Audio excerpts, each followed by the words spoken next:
ಕರಮ Naik, next Nemaraj ಮತ್ತೆ ಶರಣ್ ಶಲ್ಗರ್. ಸನ್ಮಾನ್ಯ ಸಭಾಧ್ಯಕ್ಷರೇ, ಕರಮ ನಾಯ್ಕ್, ಸನ್ಮಾನ್ಯ ನೇಮರಾಜ್ ಕೂತ್ಕೊಳ್ಳಿ. ಸಭಾಧ್ಯಕ್ಷರೇ, ನನಗೆ ಉತ್ತರ ಕರ್ನಾಟಕದ ಬಗ್ಗೆ ಒಂದೆರಡು ಮಾತಾಡ್ಲಿಕ್ಕೆ ಅವಕಾಶ ಕೊಟ್ಟದಕ್ಕಾಗಿ ತಮಗೆ ಧನ್ಯವಾದಗಳು ಸಭಾಧ್ಯಕ್ಷರೇ. ಸತತವಾಗಿ 4-5 ದಿನಗಳಿಂದ ವಿಶೇಷವಾಗಿ ಉತ್ತರ ಕರ್ನಾಟಕದ ಸಮಸ್ಯೆಗಳ ಬಗ್ಗೆ ಎಲ್ಲ ಹಿರಿಯರು ಮುತ್ಸದ್ದಿಗಳೆಲ್ಲ ಮಾತಾಡ್ಯಾರ ಸಭಾಧ್ಯಕ್ಷರೇ. ಎಲ್ಲ ನಮ್ಮ ಅರಿವಿಗೂ ಕೂಡ ಬಂದದ ಸಭಾಧ್ಯಕ್ಷರೇ. ಉತ್ತರ ಕರ್ನಾಟಕ, ಕಲ್ಯಾಣ ಕರ್ನಾಟಕ ಮತ್ತು ಕಿತ್ತೂರು ಕರ್ನಾಟಕ, ದಕ್ಷಿಣ ಕರ್ನಾಟಕ ಇಷ್ಟು ವಿಷಯಗಳನ್ನು ಪ್ರಸ್ತಾಪ ಮಾಡ್ತಾ ಬಂದೀವಿ ನಾವೆಲ್ಲರೂ.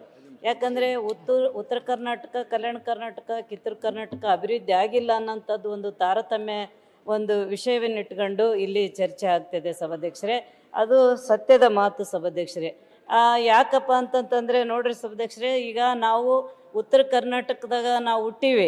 ಇವತ್ತು ಉತ್ತರ ಕರ್ನಾಟಕದ ಸಮಸ್ಯೆಗಳನ್ನು ನಾವು ಎಲ್ಲೆಲ್ಲಿ ಹೇಳ್ಬೇಕು, ಎಷ್ಟು ಸಲ ಹೇಳ್ಬೇಕು ಅನ್ನೋಂಥದ್ದನ್ನು ಪ್ರತಿಯೊಬ್ಬರು ಆತ್ಮಲೋಕನ ಮಾಡ್ಕೋಬೇಕು. ಯಾಕಂದರೆ ಹಿರಿಯರೆಲ್ಲ ಮಾತಾಡ್ಯಾರ ಸಭಾಧ್ಯಕ್ಷರೇ.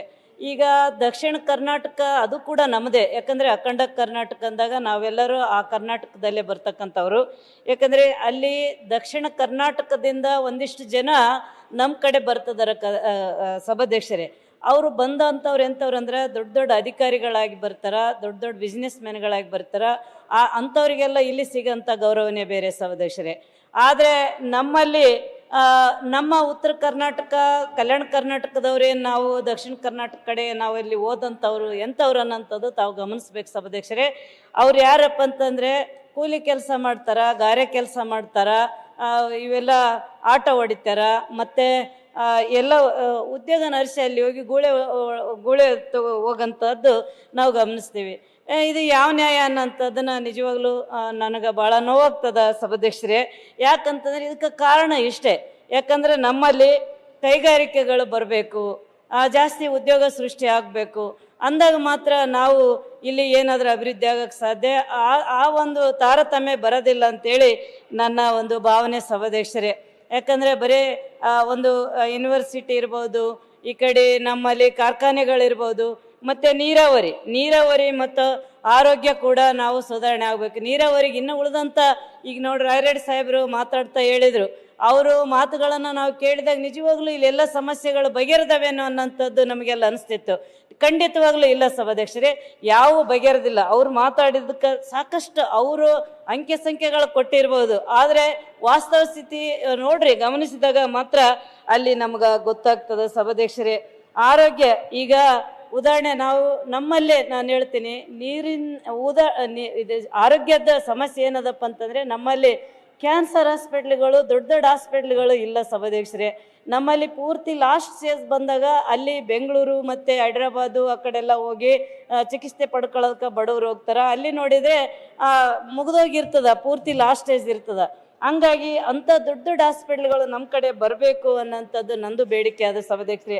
ಈ ಮಾತು ಯಾಕೆ ಹೇಳ್ತೀನಿ ಅಂದರೆ ಸಭಾಧ್ಯಕ್ಷರೇ, ನಾನು ದೇವದುರ್ಗ ತಾಲೂಕದಲ್ಲಿ ಅತಿ ಹೆಚ್ಚು ಕ್ಯಾನ್ಸರ್ ರೋಗ ಪತ್ತೆ ಆಗ್ಯದ ಸಭಾಧ್ಯಕ್ಷರೇ. ಅದು ಕುಡಿಯೋ ನೀರಿನಿಂದ ಏನಾಗ್ಯದ ಗೊತ್ತಿಲ್ಲ. ಅದನ್ನೆಲ್ಲ ಸರಿಯಾಗಿ ನಮ್ಮ ಜಿಲ್ಲೆಯಲ್ಲಿ, ರಾಯಚೂರು ಜಿಲ್ಲೆಯಲ್ಲಿ ಅತಿ ಹೆಚ್ಚು ಕ್ಯಾನ್ಸರ್ ರೋಗ ಪತ್ತೆ ಆಗ್ಯದ ಸಭಾಧ್ಯಕ್ಷರೇ. ಅದಲ್ದೇ ಮತ್ತೆ ಇದು ಅಪೌಷ್ಟಿಕತೆ ಕೂಡ ಜಾಸ್ತಿ ಎದ್ದು ಕಾಣ್ತದೆ ಸಭಾಧ್ಯಕ್ಷರೇ. ಅಪೌಷ್ಟಿಕತೆ ಮಕ್ಕಳು ಮತ್ತು ವೇಟ್ ಲಾಸ್ ಮಕ್ಕಳು ಕೂಡ ಜಾಸ್ತಿ ಜನನ ಆಗೋದ್ರಿಂದ ಪೌಷ್ಟಿಕ ಆಹಾರವನ್ನು ಅವರಿಗೆ ಯಾವ ರೀತಿ ಕೊಡಬೇಕು ಅನ್ನೋಂಥದ್ದನ್ನು ಗಮನ ಹರಿಸ್ಬೇಕು. ಆರೋಗ್ಯ ಸಚಿವರು, ನಾನು ನಿಜವಾಗ್ಲೂ ಅವರಿಗೆ ಈ ಸಭೆ ಮುಖಾಂತರ ಧನ್ಯವಾದ ಹೇಳ್ತೀನಿ ಸಭಾಧ್ಯಕ್ಷರೇ. ಅವರಿಗೆ ನಾವು ತಾಯಿ ಮಕ್ಕಳ ಹಾಸ್ಪಿಟ್ಲ್ ಬೇಡಿಕೆ ಇಟ್ಟಿದ್ವಿ, ಆದರೆ ಅವರು ಒಂದೇ ಮಾತಿಗೆ ಸ್ಯಾಂಕ್ಷನ್ ಮಾಡಿಕೊಟ್ಟು ಇವತ್ತು ಟೆಂಡರ್ ಹಂತದಲ್ಲಿ ನಮ್ಮಲ್ಲಿ ಒಂದು ಆಸ್ಪತ್ರೆ ಬಂದ ಸಭಾಧ್ಯಕ್ಷರೇ. ನಿಜವಾಗ್ಲೂ ನಮ್ಮ ಕ್ಷೇತ್ರದ ಎಲ್ಲ ತಾಯಂದಿರ ಪರವಾಗಿ ನಾ ಕೃತಜ್ಞತೆ ಧನ್ಯವಾದಗಳನ್ನು ಸಮರ್ಪಿಸ್ತೀನಿ ಸಭಾಧ್ಯಕ್ಷರೇ. ಉದ್ಯೋಗ ಅಂತಂದರೆ ನಮ್ಮಲ್ಲೆಲ್ಲ ಓದಿ ಕೂತಾರೆ ಎಲ್ಲರೂ, ಆದರೆ ಯಾವುದೇ ಉದ್ಯೋಗಗಳಿಲ್ಲ. ಉದ್ಯೋಗ ಸೃಷ್ಟಿ ಆಗಬೇಕು, ಓದಿದಂಥವರಿಗೆಲ್ಲ ಈಗೇನು ನಮ್ಮ ಕಲ್ಯಾಣ ಕರ್ನಾಟಕ ನೋಡ್ರಿ, ಕಲ್ಯಾಣ ಕರ್ನಾಟಕ ಅಂದ ತಕ್ಷಣನೇ ಎಲ್ಲರೂ ನನ್ನ ಕಡೆ ನೋಡ್ತಾರೆ. ಕರೆಯಮ್ಮ ಕಲ್ಯಾಣ ಕರ್ನಾಟಕದಲ್ಲಿ ಹೆಚ್ಚು ಅನುದಾನ ತಗೊತಾರ, ಅತಿ ಹೆಚ್ಚು ಅನುದಾನ ನಿಮಗೆ ಬರ್ತದೆ. ನಿಜವಾಗ್ಲೂ ನಮ್ಗೆ ಅದು ಡಾಕ್ಟರ್ ನಂಜುಂಡಪ್ಪ ಅವರದೇ ಆಧಾರದ ಮೇಲೆ ನಮಗೆ ಅನುದಾನ ಬರ್ತಿದೆ ಸಭಾಧ್ಯಕ್ಷರೇ. ಅದು ಯಾಕಂದ್ರೆ ಅತ್ಯಂತ ಹಿಂದುಳಿದ ತಾಲೂಕು ಗುಡಿಸಲು ಒಂದು ಮುಕ್ತ ಒಂದು ತಾಲೂಕು ಆಗ್ಬೇಕನ್ನೋಂಥದ್ದು ಆ ವರದಿ ಉದ್ದೇಶ ಇತ್ತು. ಇವತ್ತು ಕ್ರಮೇಣವಾಗಿ ಸುಧಾರಣೆ ಕಂಡು ಬರಕತ್ತದ ಸಭಾಧ್ಯಕ್ಷರೇ. ಅದು ಕೂಡ ಆ ವರದಿಗೆ ನಾವು ಧನ್ಯವಾದಗಳನ್ನು ಹೇಳಕ್ಕೆ ಇಷ್ಟಪಡ್ತೀವಿ. ಆದರೂ ಕೂಡ ಇನ್ನೂ ಸಾಕಷ್ಟು ಮನೆಗಳು ಕೊಡಬೇಕಾಗಿದೆ ಬಡವರಿಗೆಲ್ಲ. ಈಗ ಮನೆಗಳು ಮನೆಗಳೇ ಬಂದಿಲ್ಲ ಸಭಾಧ್ಯಕ್ಷರೇ. ನಾವು ಗೆದ್ದ ಮೇಲೆ 2 ವರ್ಷ ಕಳೆದ್ವಿ, ಒಂದು ಮನೆ ಕೊಡೋಕ್ಕಾಗಿಲ್ಲ. ಆದರೂ ಕೂಡ ಕೆಲವೊಂದು ಮನೆಗಳು ಸ್ಯಾಂಕ್ಷನ್ ಆಗ್ಯಾವ ಅಂತೇಳಿ ಬಂದು ಅವ್ರು ಏನೇನು ಬಡವರಲ್ಲಿ ಸರಿಯಾದ ದುಡ್ಡು ಅವೆಲ್ಲ ವಸೂಲಿ ಮಾಡೋಂಥದ್ದು ಕೂಡ ವಾತಾವರಣ ಕಂಡು ಬರ್ತದೆ. ಅದನ್ನು ನಾವು ಯಾವುದೇ ಕಾರಣಕ್ಕೂ ಅದನ್ನು ತಡೆ ಹಿಡಿಬೇಕು. ಮತ್ತು ಇನ್ನೊಂದು ಸಭಾಧ್ಯಕ್ಷರೇ, ಹಳ್ಳಿಗಳಲ್ಲಿ ರಸ್ತೆ ಸಮಸ್ಯೆ ಸಾಕಷ್ಟು ನಮ್ಮಲ್ಲೆಲ್ಲ ಅದು. ಯಾಕಂದರೆ ಗ್ರಾಮೀಣ ಪ್ರದೇಶದಲ್ಲಿ ರಸ್ತೆ ಸುಧಾರಣೆ ಆಗ್ಬೇಕಾಯ್ತು ಅಂದರೆ ಅನುದಾನ ಬೇಕು ಸಭಾಧ್ಯಕ್ಷರೇ. ಯಾಕಂದ್ರೆ ನಾವು ಕಲ್ಯಾಣ ಕರ್ನಾಟಕ ಅನುದಾನಕ್ಕೆ ಇಂಥದ್ದೇ ಕೆಲಸಗಳು ತಗೋಬೇಕು ಅನ್ನೋಂಥದ್ದು ಮಾನದಂಡ ಇರೋದ್ರಿಂದ ಅದನ್ನು ನಾವು ಸ್ವಲ್ಪ ಅದನ್ನು ಸರ್ಕಾರ ಗಮನಿಸಬೇಕು. ಮಾನ್ಯ ಸಚಿವರು ಕೂಡ ಆ ಥರ ನಮಗೆ ಕೊಡಬೇಕು ಸಭಾಧ್ಯಕ್ಷರೇ. ಇನ್ನೊಂದು ಸಭಾಧ್ಯಕ್ಷರೇ, ಬಸ್ಸುಗಳು ನಮಗಿಲ್ಲ. ಈಗ ಶಕ್ತಿ ಯೋಜನೆ ಬಂದ ಮೇಲೆ ಬಸ್ಸಿನ ಕೊರತೆ ಸಾಕಷ್ಟು ಆಗಿದೆ ಸಭಾಧ್ಯಕ್ಷರೇ. ಮೊನ್ನೆ ನನ್ನ ಕ್ಷೇತ್ರದಲ್ಲಿ ಒಂದು ಬಸ್ ಉರುಳಿ, ಶಾಲಾ ಮಕ್ಕಳು ಹೋಗಂಥ ಬಸ್ ಉರುಳಿ 40 ಜನ ಮಕ್ಕಳಿಗೆಲ್ಲ ತೊಂದರೆಗಳಾದವು. ಮತ್ತು ಒಬ್ಬ ಕಂಡಕ್ಟರ್ ಪಾಪ ಇದ್ದದ್ದು ಒಬ್ಬ ಮಗ ಇದ್ರಂಥವ್ರು, ಅವ್ರು ಕೂಡ ಅವ್ರ ಜೀವ ಹೋಯ್ತು. ಅದಕ್ಕೆ ಯಾರು ಹೊಣೆ ಸಭಾಧ್ಯಕ್ಷರೇ? ಅದೇನು ಯಾವುದು ರಸ್ತೆ ಮತ್ತು ಅದೇನು ಹಳೆ ಗಾಡಿ ಅದು ಸ್ಟೇರಿಂಗ್ ಕೈಯಾಗಿ ಬಂದು ಆ ಮನುಷ್ಯ ಆಗ ಆ ವ್ಯಕ್ತಿ ಸತ್ತ, ಮತ್ತು ಕೈಕಾಲುಗಳು ಮುರಿದು ಸಾಕಷ್ಟು ಹಾನಿ ಆದವು. ನಮಗೆ ಹೊಸ ಬಸ್ಸುಗಳು ಕೊಡ್ಬೇಕಂತೇಳಿ ಸಚಿವರನ್ನ ನಾನು ಕೇಳ್ತಾ ಇದ್ದೀನಿ ಸಭಾಧ್ಯಕ್ಷರೇ. ಹೋದ್ಸಲ ನಾನು ಸೆಷನ್ನಲ್ಲಿ ಮಾತಾಡಿದ್ದೆ ಸಭಾಧ್ಯಕ್ಷರೇ. ನಮ್ಮ ದೇವದುರ್ಗ ಅತಿಯಾಗಿ ಬೆಳೆದ್ರಿಂದ ಅಲ್ಲಿ ಚರಂಡಿ ಒಳಚರಂಡಿ ಬೇಕು ಅಂತೇಳಿ ಸಾಕಷ್ಟು ಸಲ ಮನವಿ ಸಚಿವರನ್ನ ನಾವು ಮಾಡಿದ್ವಿ, ಸರ್ಕಾರದ ಗಮನಕ್ಕೆ ತಂದಿದ್ವಿ. ಅದು ಕೂಡ ಇನ್ನೂ ಆಗಿಲ್ಲ ಸಭಾಧ್ಯಕ್ಷರೇ. ಮುರಾರ್ಜಿ ಶಾಲೆಗಳು ಸಭಾಧ್ಯಕ್ಷರೇ, ಯಾಕಂದ್ರೆ ಈಗೆಲ್ಲ ಮಕ್ಕಳೆಲ್ಲ ಒಂದು ಮುರಾರ್ಜಿ ಶಾಲೆಗಳಿಗೆ ಹೋಗ್ಬೇಕು ಅಂತೇಳಿ ಎಕ್ಸಾಮ್ ಬರೆದು ಅವರೆಲ್ಲ ಪಾಸ್ ಆಗಿರ್ತಾರೆ. ಕೆಲವ್ರು ಪಾಸ್ ಆಗಿರೋದಿಲ್ಲ, ಆದರೆ ಹೆಚ್ಚಿನ ಸೀಟ್ಗಳು ಕೇಳ್ತಿದ್ದಾರೆ. ಶಾಸಕರದೊಂದು ಲೆಟ್ರ್ ಕೊಡ್ರಿ ಅಂತ ಅವ್ರು ಬರ್ತಾರೆ, ನಾವು ಲೆಟ್ರ್ ಕೊಡ್ತೀವಿ, ಅಲ್ಲಿ ಏನು ಇಲ್ಲ. ಯಾಕಂದ್ರೆ ಕಮಿಟಿ DC ಅವರು ನೇತೃತ್ವದಲ್ಲಿ ಕಮಿಟಿ ರಚನೆ ಆಗಿರೋದ್ರಿಂದ ಹಂಗಾಗಿ ಅವರೇ ಅದಕ್ಕೆ ಅವರೇ ನೇಮಕ ಮಾಡ್ತಾರೆ. ಹಂಗಾಗಿ ನಮ್ಮಲ್ಲಿ ನಮ್ಮ ತಾಲೂಕಿಗೆ ಹೆಚ್ಚಿನ ಒಂದು 10-20 ಸೀಟು ಹೆಚ್ಚಿಗೆ ಕೊಡಬೇಕು ಅನ್ನೋಂಥದ್ದು ನನ್ನ ಬೇಡಿಕೆ ಅದು ಸಭಾಧ್ಯಕ್ಷರೇ. ಇನ್ನೊಂದು 15ನೇ ಕಾಲುವೆ ಪೂರ್ಣಗೊಳಿಸ್ಬೇಕಂತೇಳಿ ಸಾಕಷ್ಟು ಸಲ ಹೋರಾಟಗಳದು. ನಮ್ಮ ರೈತರು ಭಾಳಷ್ಟು ಕಾಯ್ತಾ ಇದ್ದಾರೆ ಸಭಾಧ್ಯಕ್ಷರೇ, ಅದು ಅಪೂರ್ಣ ಆಗ್ಯದ. ಹಂಗಾಗಿ ಅದನ್ನು ನಾವು ಮಾಡಿಕೊಡೋದಕ್ಕೆ ನೀರಾವರಿ ಸಚಿವರು ಮತ್ತು ಎಲ್ಲರ ಗಮನ ಸೆಳೆಯೋಕ್ಕೆ ನಾನು ಪ್ರಯತ್ನ ಮಾಡ್ತೀನಿ ಸಭಾಧ್ಯಕ್ಷರೇ.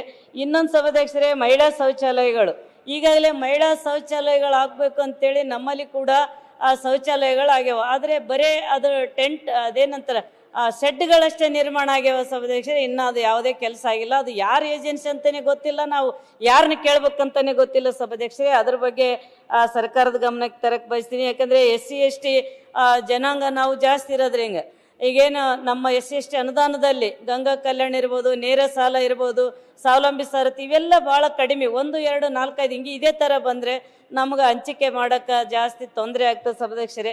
ಯಾಕಂದರೆ ಇದು ಕೂಡ ಒಂದು ಉತ್ತರ ಕರ್ನಾಟಕದ ಸಮಸ್ಯೆಗಳೇ ಸಭಾಧ್ಯಕ್ಷರೇ, ಒಂದು ಕ್ಷೇತ್ರದಂತ ಯಾರು ಅನ್ಕೋಬಾರ್ದು. ಯಾಕಂದರೆ ರಾಜ್ಯಾದ್ಯಂತ ಈ ಸಮಸ್ಯೆ ಇರೋದ್ರಿಂದ ಇದು ಕೂಡ ಸುಧಾರಣೆ ಮಾಡಬೇಕು ಸಭಾಧ್ಯಕ್ಷರೇ.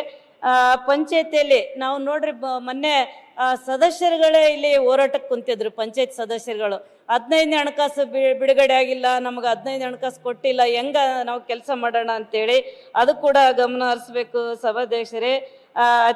ಈಗ ಮೊನ್ನೆ ಅತಿವೃಷ್ಟಿಯಿಂದ ಸಾಕಷ್ಟು ರೈತರ ಬೆಳೆಗಳಾಳದು.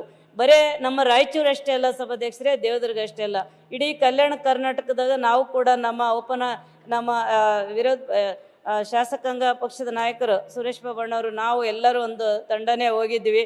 ನಮ್ಮಲ್ಲೆಲ್ಲ ಬ್ರಿಡ್ಜ್ಗಳು ಕಿತ್ತಿ ಎಲ್ಲ ಊರುಗಳೆಲ್ಲ ಮುಳುಗೋದಂಥ ವಾತಾವರಣ ನಾವು ಕಂಡಿವಿ. ಆದರೂ ಕೂಡ ಅವ್ರಿಗೆ ಇವತ್ತಿಗೂ ಪರಿಹಾರ ಸರಿಯಾಗಿ ಬಂದಿಲ್ಲ ಸಭಾಧ್ಯಕ್ಷರೇ. ಹಂಗಾಗಿ ಸ್ವಲ್ಪ ಜಾಸ್ತಿ ಒಂದು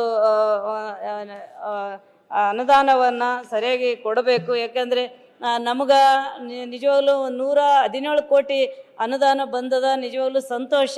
ಆದರೆ ಇಲ್ಲಿವರೆಗೆ ಕಲ್ಯಾಣ ಕರ್ನಾಟಕದ ಯಾಕಂದ್ರೆ ನಾನು 2 ವರ್ಷ ಆಯಿತು ನನಗೆ ಗೆದ್ದು, 2.5 ವರ್ಷ ಆಯಿತು. ಇನ್ನು ಇಲ್ಲಿವರೆಗಾದದ್ದು ಏನಾಯಿತು? ಇವತ್ತಿಗೂ ಸಮಸ್ಯೆಗಳ ಗೂಡಾಗಿ ನಾನು ದೇವದುರ್ಗಾದಂತಂತಂದರೆ ಎಲ್ಲರೂ ಅದನ್ನು ನೋಡಿದಾಗ ಏನಮ್ಮ ಇಷ್ಟ ಅನುದಾನ ಅಂದಾಗ ನಿಜವಾಗ್ಲೂ ಹೌದಲ್ಲ, ನಾನು ಇನ್ನೂ ಅಭಿವೃದ್ಧಿ ಮಾಡಬೇಕು ಅನ್ನೋಂಥದ್ದು ಕೂಡ ನನಗೆ ಭಾಳ ಇದಾಗ್ತದೆ. ಸಭಾಧ್ಯಕ್ಷರೇ, ಉತ್ತರ ಕರ್ನಾಟಕ ಭಾಗದಲ್ಲಿ ದೊಡ್ಡ ದೊಡ್ಡ ಕೈಗಾರಿಕೆಗಳು ಬರಬೇಕು ಸಭಾಧ್ಯಕ್ಷರೇ. ಇದರಿಂದ ನಮ್ಮ ಯುವಕರಿಗೆ ಉದ್ಯೋಗಕ್ಕಾಗಿ ಬೆಂಗಳೂರಿಗೆ ಪುಣ್ಯಕ್ಕೆ ಹೋಗೋದು ತಪ್ತದ. ಸಾಕಷ್ಟು ವಿಷಯಗಳನ್ನು ಸಾಕಷ್ಟು ರೀತಿಯಲ್ಲಿ ಚರ್ಚೆ ಮಾಡ್ಯಾರ. ಆದರೆ ನಮಗೂ ಕೂಡ ಈಗ ಪ್ರತಿ ತಾಲೂಕಿಗೆ ಮಧ್ಯಮ ಕೈಗಾರಿಕೆಗಳು ಪ್ರಾರಂಭವಾಗಬೇಕು ಸಭಾಧ್ಯಕ್ಷರೇ. ಇದರಿಂದ ನಮಗೆ ಅನುಕೂಲ ಆಗ್ತದೆ ಸಭಾಧ್ಯಕ್ಷರೇ. ಹಂಗಾಗಿ ನಾವು ಸಂಪೂರ್ಣ ಅಭಿವೃದ್ಧಿ ಆಗಬೇಕು, ಬಡವರ ಒಂದು ಕಷ್ಟಗಳ ನಿರ್ಮೂಲನೆ ಆಗಬೇಕು ಅಂತಂದರೆ ಸರ್ಕಾರ ಒಂದು ವಿಶೇಷ ಪ್ಯಾಕೇಜ್, ಈಗೇನು ಉತ್ತರ ಕರ್ನಾಟಕಕ್ಕೆ ಒಂದು ವಿಶೇಷ ಪ್ಯಾಕೇಜ್ ಕೊಡ್ರಿ, ಎಲ್ಲನೂ ಒಂದೇ ಸಲ ಈ ವರ್ಷದಲ್ಲೇ ಬಗೆಹರಿಸ್ಬೋದು ಅನ್ನೋಂಥ ಒಂದು ಜನರ ಬೇಡಿಕೆ ಆದ ಸಭಾಧ್ಯಕ್ಷರೇ. ಹಂಗಾಗಿ ಒಂದ್ಸಲ ನಮ್ಗೆ ಒಂದು ಅವಕಾಶ ಮಾಡಿ ಕೊಡ್ರಿ ಅನ್ನೋಂಥ ಒಂದು ಮಾತು ಹೇಳ್ತಾ ಸಭಾಧ್ಯಕ್ಷರೇ, ಇನ್ನು ಸಭಾಧ್ಯಕ್ಷರೇ ಈಗ ನಮ್ಮಲ್ಲಿ ಕಾಲೇಜುಗಳು ಕೂಡ ಬೇಕು, ಮಹಿಳಾ ಹಾಸ್ಟೆಲ್ಗಳು ಕೂಡ ಬೇಕು. ಕಾಲೇಜುಗಳು, ಮಹಿಳಾ ಕಾಲೇಜುಗಳು ಸ್ವಲ್ಪ ಹೆಚ್ಚಿನ ಸಂಖ್ಯೆಯಲ್ಲಿ ಕೊಡಬೇಕು ಸಭಾಧ್ಯಕ್ಷರೇ. ಉತ್ತರ ಕರ್ನಾಟಕದ ಮಕ್ಕಳ ಅಪೌಷ್ಟಿಕತೆ ಕೂಡ ನಿವಾರಣೆ ಆಗಬೇಕು ಅನ್ನೋಂಥ ಒಂದು ಮಾತು ಹೇಳ್ತಾ, ದಯಮಾಡಿ ಯಾವುದೇ ತಾರತಮ್ಯಗಳಾಗಬಾರ್ದು ಸಭಾಧ್ಯಕ್ಷರೇ. ನಾನೇನು ಮಾತಾಡೋ ಸಮಯನ ಜಾಸ್ತಿ ತಗೊಳ್ಳೋದಿಲ್ಲ, ಇನ್ನೂ ಸಾಕಷ್ಟು, ಯಾಕಂದರೆ ಉತ್ತರ ಕರ್ನಾಟಕದ ವಿಶೇಷವಾಗಿ ಮಾತಾಡೋಂಥ ಸಾಕಷ್ಟು ನಮ್ಮವ್ರು ಅದಾರ ಸಭಾಧ್ಯಕ್ಷರೇ. ನಂದು ಇಷ್ಟೇ, ನಮ್ಮ ತಾಲೂಕಿಗೆ ನೋಡ್ರಿ ಈಗ ತಾರತಮ್ಯ ಯಾಕೆ ಆಗ್ತದಂತ ನಾನು ಹೇಳ್ತೀನಿ. ನಮ್ಮ ಜಿಲ್ಲೆಯಲ್ಲಿ ಕಲ್ಯಾಣ ಕರ್ನಾಟಕದಲ್ಲಿ ನಾನೊಬ್ಬ ಮಹಿಳೆ, ನಾನು ಗೆದ್ದೀನಿ. ಆದರೆ ಅಲ್ಲಿ ನೋಡಿದರೆ ಕೆಲವೊಂದು ನಮಗೆ ಕೆಲಸ ಆಗೋದಿಲ್ಲ, ತಾರತಮ್ಯಗಳಾಗ್ತವ. ನಾವು ಕೇಳಿದಂಥ ಅಧಿಕಾರಿಗಳು ಬಂದು ಅವರು ಒಂದು ಸ್ವಯಂ ಪ್ರೇರಿತರಾಗಿ ಕೆಲಸ ಮಾಡಬೇಕು. ನಾವು ಹೇಳಿದ್ದೇ ಕೇಳಬೇಕಂತ ನಾನು ಯಾವತ್ತೂ ಹೇಳೋದಿಲ್ಲ ಸಭಾಧ್ಯಕ್ಷರೇ. ಯಾರಾದರೂ ಒಂದು ಲೆಟ್ರ್ ಕೊಟ್ಟರೆ ನಾನು ಇಂಥ ನಿಗಮ ಅಂತ ಹೇಳೋದಿಲ್ಲ ಸಭಾಧ್ಯಕ್ಷರೇ. ಅಲ್ಲಿ ಹೋಗಿ ನಾನು ಕೇಳಿದೆ, ನಾನೇ ಸ್ವತಃ ಹೋಗಿ ಆ ನಿಗಮಕ್ಕೆ ಭೇಟಿಯಾಗಿ, ಅಲ್ರಿ ನಾನು ಲೆಟ್ರ್ ಕೊಟ್ಟಿದ್ದೆ, ಏನಾದರೂ ಲೋನ್ಗಳು ಏನಾದ್ರು ಸ್ಯಾಂಕ್ಷನ್ ಆಗ್ಯಾವನಂತ ಕೇಳಿದೆ ಸಭಾಧ್ಯಕ್ಷರೇ. ಅವರು ಪಾಪ ಒಂದು ಫೈಲಲ್ಲಿ ನಾನು 50-20 ಲೆಟ್ರ್ಗಳನ್ನು ಜೋಡಿಸಿ ಇಟ್ಬಿಟ್ಟಿದ್ರು. ಏನ್ರಿ ಇಲ್ಲಿಟ್ಟಿರಲ್ಲ ಯಾಕಂತ ಕೇಳಿದರೆ, ಇಲ್ರಿ ಮೇಡಮ್, ಹಂಗೆ ನಾವು ಬಂದು ಜೋಪಾನವಾಗಿ ಇಟ್ಟಿವಿ, ಅಲ್ಲಿ ನೀವು ಕೇಳಿದಷ್ಟು ಅನುದಾನ ಕೊಡಬೇಕಂದ್ರೆ ನಮ್ಗೆ ಆದೇಶ ಆಗಬೇಕು ಅಂತೇಳಿ. ಇದು ತಾರತಮ್ಯ ಅಂತ ನನಗೆ ಅನಿಸ್ತದೆ ಸಭಾಧ್ಯಕ್ಷರೇ. ನಾವೆಲ್ಲರೂ ಒಂದು ಕನಸಿಟ್ಕೊಂಡು ಬಂದೀವಿ ಸಭಾಧ್ಯಕ್ಷರೇ. ಯಾರ ಎಲೆಕ್ಷನ್ ಹೆಂಗಾಗ್ಯದ ಗೊತ್ತಿಲ್ಲ, ಎಲ್ಲ ರೀತಿಯಿಂದನೂ ಕೂಡ ಅವರೆಲ್ಲ ಸೀನಿಯರ್ ಇರ್ತಾರ, ರಾಜಕೀಯ ಅನುಭವಗಳಿರ್ತಾವ, ಅವರಿಗೆಲ್ಲ ಸಾಕಷ್ಟು ಶಕ್ತಿ ಇರ್ತದೆ. ಅಂಥವ್ರು ಅಧಿಕಾರಕ್ಕೆ ಬಂದರು ಸಭಾಧ್ಯಕ್ಷರೇ. ನಾನು ಅಧಿಕಾರಕ್ಕೆ ಬರೋದಕ್ಕಿಂತ ಮುಂಚೆ ಮನೆಗೆ ಹೋಗಿ ಎಲ್ಲರನ್ನ ಓಟ್ ಕೇಳಿ ನಿಮ್ಮ ಕೆಲಸ ಎಲ್ಲ ಮಾಡಿಕೊಡ್ತೀನಿ ಅಂತೇಳಿ ನಾನು ಅವರಿಗೆ ಒಂದು ಮಾತು ಕೊಟ್ಟೀನಿ ಸಭಾಧ್ಯಕ್ಷರೇ. ಆ ಮಾತಿನ ಪ್ರಕಾರ ನಮ್ಮ ಮಹಿಳಾ ಕ್ಷೇತ್ರಗಳೆಲ್ಲೇ ಇರಲಿ, ಅವರಿಗೆಲ್ಲ ಒಂದು ಗೌರವದಿಂದ ನಮ್ಮ ಅಲ್ಲಿ ಅಧಿಕಾರಿಗಳನ್ನು ಸ್ವಲ್ಪ ನೋಡ್ರಿ. ಯಾಕಂದರೆ ಯಾರು ಬರ್ತಾರೋ ಯಾರು ಹೋಗ್ತಾರೋ ಗೊತ್ತಾಗೋದಿಲ್ಲ ಸಭಾಧ್ಯಕ್ಷರೇ. ಅಧಿಕಾರಿಗಳು ಅವ್ರೊಂದು ಶಾಲು ಒಂದು ಹೂವಿನಾರ ತೊಗೊಂಬರ್ತಾರೆ, ಅವಾಗ ಇವ್ರು ಯಾರು ಏನಂತ ಕೇಳಿದಾಗ ನಾವು ಇಲ್ಲಿ ಬಂದೀವ್ರಿ ನಿಮ್ಮಲ್ಲಿ ಅಂತ. ಈ ಥರ ವ್ಯವಸ್ಥೆ ನಮಗೆ ಆಗಿದ್ದು ನೋಡಿದರೆ ನಿಜವಾಗ್ಲೂ ಅವಮಾನ ಅಂತ ಅನ್ನಿಸ್ತದೆ ಸಭಾಧ್ಯಕ್ಷರೇ. ಯಾರನ್ನ ಒಳ್ಳೆಯ ನುರಿತಂಥ ಒಂದು ಅಧಿಕಾರಿಗಳನ್ನು ನಮ್ಮ ತಾಲೂಕಿಗೆ ಕೊಡ್ರಿ ಸಭಾಧ್ಯಕ್ಷರೇ. ಅವ್ರಲಿಂದ ನಾವು ಕರ್ಕೊಂಡು ಗೌರವದಿಂದ ನಾವು ಕೆಲಸ ಮಾಡ್ತೀವಿ. ನಾವೇನು ಯಾರ ಮೇಲೆ ಒತ್ತಡ ಹಾಕೋದಿಲ್ಲ, ಏನಿಲ್ಲ. ನಾವು ಮಹಿಳೆಯರು, ಯಾಕಂದರೆ ನಾವು ಯಾವಾಗಲೂ ಮನೇಲಿರೋದ್ರಿಂದ ಮನೇಲಿ ಬಂದು ಜನ, ನಮ್ಮ ರೈತರು, ಯುವಕರು, ಮಹಿಳೆಯರು ಸಾಕಷ್ಟು ಕೆಲಸಗಳನ್ನು ಕೇಳ್ತಿರ್ತಾರೆ ಸಭಾಧ್ಯಕ್ಷರೇ. ಹಂಗಾಗಿ ನನಗೊಂದು ಇದೊಂದು ಗಮನಿಸಬೇಕು ಸರ್ಕಾರ ಅನ್ನೋಂಥ ಒಂದು ಮಾತನ್ನು ನಾನು ಹೇಳೋಕ್ಕೆ ಇಷ್ಟಪಡ್ತೀನಿ ಸಭಾಧ್ಯಕ್ಷರೇ.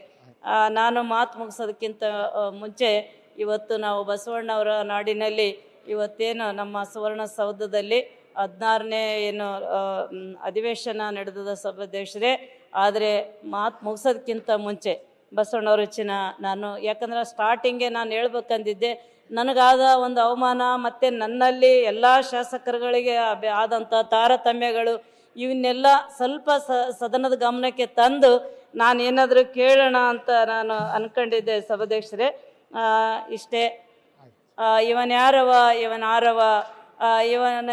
ಯಾರವ ಅನ್ನದಿರಯ್ಯ, ಇವ ನಮ್ಮವ ಇವ ನಮ್ಮ ಮನೆ ಮಗನೆಂದಿರಿಸದಯ್ಯ ಕೂಡಲ ಸಂಗಮ ದೇವ ಅಂದಂಗ, ನೀವು ನಮ್ಮನ್ನ ಯಾರು ಏನು ಅಂತೇಳಿ ಭೇದ ಭಾವ ಮಾಡಬೇಡ್ರಿ. ನಾವೆಲ್ಲರೂ ಸದನದ ಒಂದು ಇದೇನು ಒಂದು ತಾಯಿ ಮಕ್ಕಳಿದ್ದಂಗೆ ಸರ್ಕಾರಕ್ಕೆ ನಾವು ಕೂಡ ಒಂದಂಗ, ನಾವು ನಿಮ್ಮ ಜೊತೆಯಲ್ಲಿ ಇರ್ತೀವಿ. ನಮಗೊಂದು ಅವಕಾಶ ಕೊಡ್ರಿ. ಮುಂದಿನ ರಾಜಕಾರಣಕ್ಕೆ ಬರಬೇಕಾಯ್ತಂದ್ರೆ ಜನ ನಮ್ಮನ್ನ ನೋಡಿ ಬರಬೇಕು, ಅಲ್ಲಿ ಕರೆಮ್ನವ್ರಿಗೆ ಆದಗೈತಿ ನಿಮ್ಗೆ ಆತದ ನೋಡು ಅಂತೇಳಿ ಮಹಿಳೆಯರನ್ನ ಯಾರನ್ನ ರಾಜಕಾರಣಕ್ಕೆ ಬಿಡ್ಲಾರ್ದಂಥ ಪರಿಸ್ಥಿತಿ ಬರ್ತದ. ಹಂಗಾಗಿ ದಯಮಾಡಿ ನಮ್ಮ ಕ್ಷೇತ್ರಕ್ಕೆ, ನಮ್ಮ ಜಿಲ್ಲೆಗೆ, ನಮ್ಮ ಕರ್ನಾಟಕಕ್ಕೆ, ಉತ್ತರ ಕರ್ನಾಟಕ, ದಕ್ಷಿಣ ಕರ್ನಾಟಕ, ಎಲ್ಲ ಕರ್ನಾಟಕ ಒಂದೇ. ನಮಗೆ ಎಲ್ಲರಿಗೊಂದು ಒಳ್ಳೆಯ ಅವಕಾಶನ, ಅನುದಾನವನ್ನು ಒದಗಿಸಿ ತಾರತಮ್ಯ ಮಾಡ್ದಂಗೆ ಒಂದು ಅವಕಾಶ ಕೊಡ್ರಿ. ಇವತ್ತು ನಾನು ಮಾತಾಡ್ಲಿಕ್ಕೆ ಅವಕಾಶ ಕೊಟ್ಟಂತ ತಮ್ಮೆಲ್ಲರಿಗೆ ಸದ್ನಿಕೊನಿಸಿ 2 ಮಾತುಗಳನ್ನು ನ್ಯೂಸ್ ಫಸ್ಟ್ ನಿರ್ಭೀತಿಯಿಂದ ನಿಮ್ಮ ಪರವಾಗಿ.